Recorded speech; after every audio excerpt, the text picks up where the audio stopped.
चलिए, great good morning to all.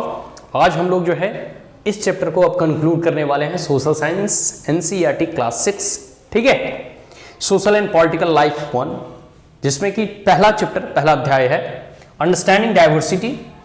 इसका already हम लोगों ने जो है पूरा का पूरा टॉपिक जो है पढ़ चुके हैं। अब आखिरी टॉपिक है, जिस बिंदु पे, जिस पॉइंट पे और जिस जो है टॉपिक पे इस चैप्टर के अंतर्गत हम चर्चा करने जा रहे हैं, वह है यूनिटी इन डाइवर्सिटी। इस कोटेशन को जो है आप लोगों ने बचपन से सुनते आए हैं, यूनिटी इन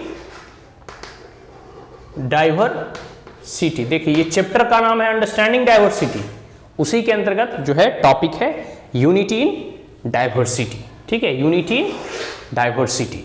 किस प्रकार से जो है अनेकता में एकता, भिन्नता में एकता जो है हमारा ये पूरा का पूरा भारतवर्ष है, उसी के बारे में हम लोग जानने का प्रयास करेंगे कि भारत में कितने धर्म, संप्रदाय, जाति, मजहब के लोग जो है एक साथ यहाँ मिलजुल कर रहते हैं, ठीक है। बीच में थोड़े बहुत कॉन्फ्लिक्ट हो जाए तो वो अलग बात है, लेकिन मुख्यतः जो है इतनी भाषाएं, इतनी बोलियां, इतना जो है एक प्रकार से कह सकूँ लार्ज और डिफरेंट ज्योग्राफिकल फीचर्स होने के बावजूद भी भारत एक है, ठीक है, एक भारत श्रेष्ठ भारत। आइए अब हम बुक के माध्यम से पढ़ेंगे। India's diversity has always been recognised as a source of its strength. Bharat की जो भिन्नताएं हैं, भारत की जो अनेकताएं हैं, वो हमेशा जो है एक सोर्स ऑफ स्ट्रेंथ है, मतलब एक जो है शक्ति का स्रोत, ठीक है, सोर्स मतलब स्रोत, जहां से कोई चीज निकलती है। तो भारत की जो भिन्नताएं हैं वह शक्ति और स्ट्रेंथ और पावर का एक स्रोत है, ठीक है, उद्गम स्थल है, ठीक है। When the British ruled India, women and men from different culture, religious and regional background came together to oppose them.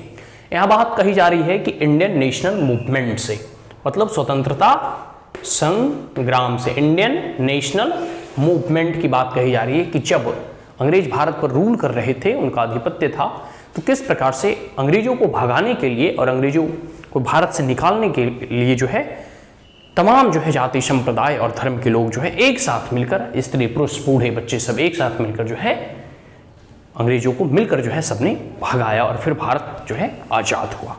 तो कहने का मतलब है कि इतनी भिन्नताएं होने के बाद भी हम जो है पूरे के पूरे भारतवासी मिलकर जो है एक साथ जो है अंग्रेजों का डटकर मुकाबला किया।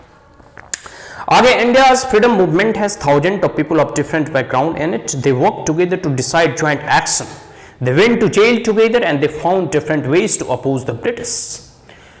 बहुत सारे जो है डिफरेंट बैकग्राउंड के लोग जो है इस स्वतंत्रता संग्राम में, देश की आज़ादी के आंदोलन में सम्मिलित हुए, ठीक है। सबका अपना अपना निजी जीवन और निजी जो कह सकते हो कि बैकग्राउंड था, फैमिली बैकग्राउंड हो या सोशियो और इकोनॉमिक बैकग्राउंड हो, वो अलग अलग था, ठीक है। इसके बावजूद भी सबने संघर्ष किया, सभी जेल गए, सभी ने लाठियां खाई, सभी ने कह सकते हैं सशस्त्र आंदोलन किया। बहुत लोग जो है नॉन वायलेंट थे, कुछ लोग रिवोल्यूशनरी फ्रीडम फाइटर भी थे।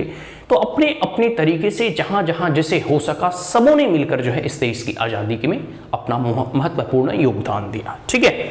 Interestingly, the British thought that they could divide Indians because they were so different and they continue to rule them. देखो, ब्रिटिश की यह नीति थी डिवाइड एंड रूल, मतलब फूट डालो और शासन करो। अंग्रेजों के द्वारा यह हमेशा नीति अपनाई गई। कई धर्मों में जो है पहले देश, जैसे देखो सेपरेट इलेक्ट्रेट वगैरह देखे, या फिर अंतोगत व जाते 1947 में धर्म के आधार पर भारत को विभाजित करके आखिर वो उसमें कामयाब हो ही गए।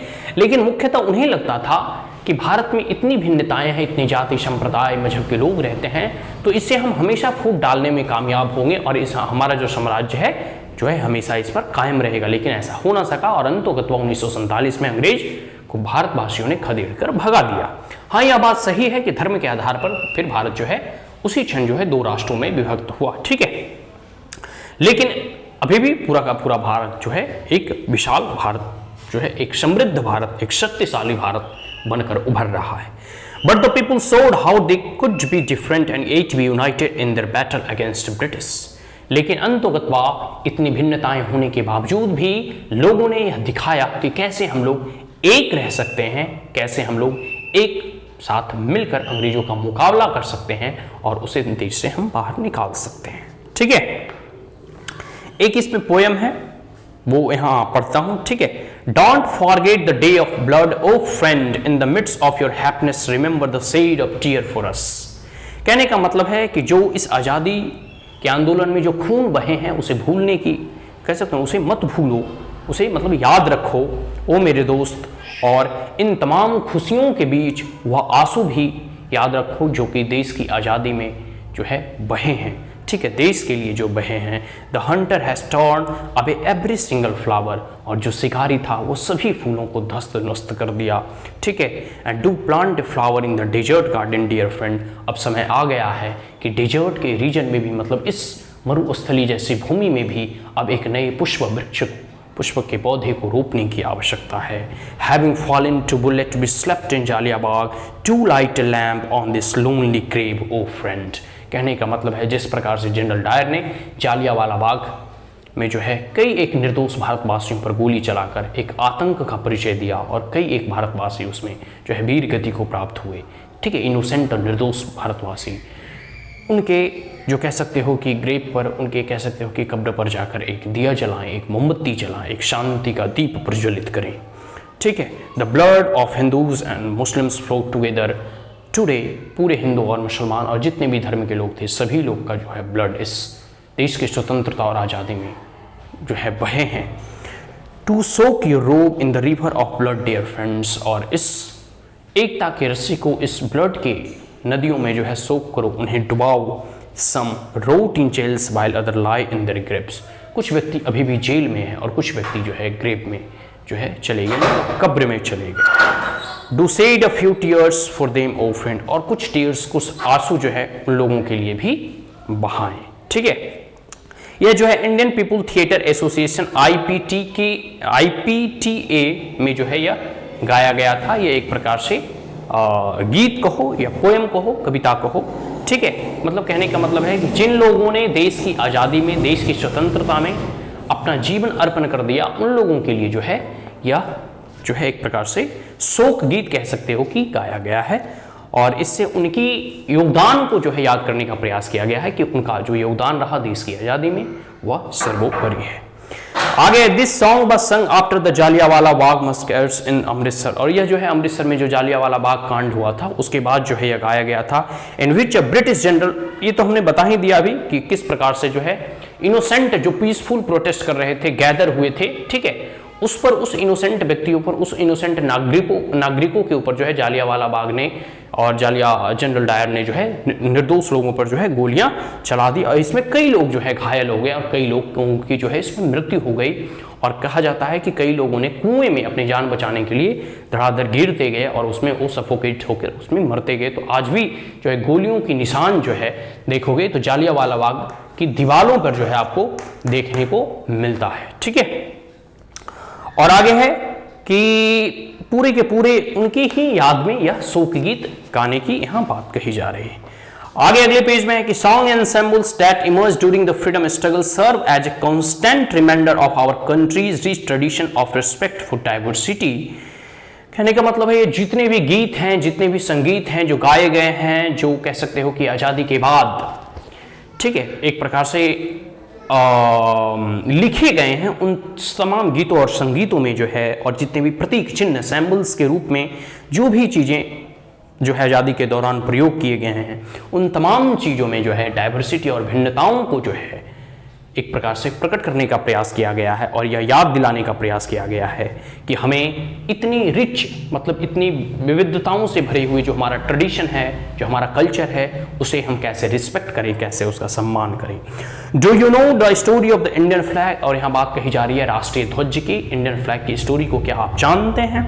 It was used as a symbol to protest against the British by the people everywhere, और यह जो राष्ट्रीय ध्वज जो है वह ब्रिटिश के अगेंस्ट, मतलब कहने का मतलब है अंग्रेजों के खिलाफ जो है देश की आज़ादी में इसका बहुत प्रयोग किया गया था, और हर जगह जो है इंडियन फ्लैग को फहराया जाता था ताकि देश प्रेम की भावना से सभी लोग जो है भरपूर जो है एक प्रकार से कर सकें, भर सकें, और सभी लोग जो हैं, ठीक है, मतलब कहने का मतलब है इस तिरंगे को हाथ में लिए हुए कई लोगों ने कई गोलियां खाई हैं, और एक प्रकार से यह एक प्रकार से राष्ट्र का यह सिंबल बन गया था, आइडेंटिटी बन गया था, सैनोनिम्स बन गया था, जिसमें कि लोगों ने तिरंगे को हाथ में लेकर इनकलाब जिंदाबाद के नारे लगाते थे और अंग्रेजों का विरोध करते थे।